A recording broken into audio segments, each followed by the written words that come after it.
लिपिला दाहा दही माडो गाडाइला आंगन लिपिला दाहा दही माडो गाडाइला ताही तर भैयानी रे खस बहिनी चलिया वसु ताही तर भैयानी रे खस बहिनी चलिया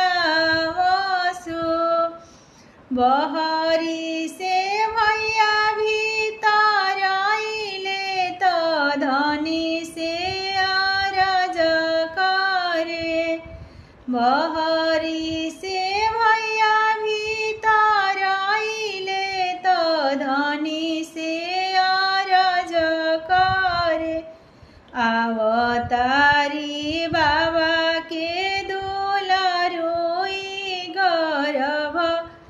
बोलिया जनी बोली है अवतारी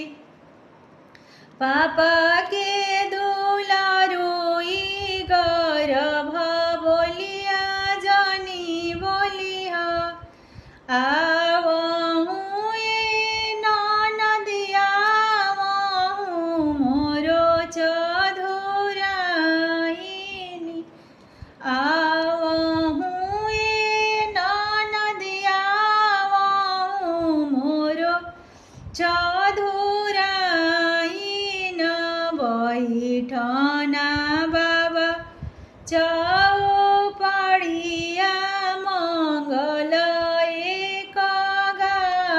गावहूँ बैठना बाबा चौपड़िया मंगल एक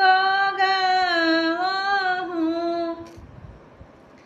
गाई भाभी गाई के सुनाई भी गाई भाभी गाई के सुनाई भी गाई देव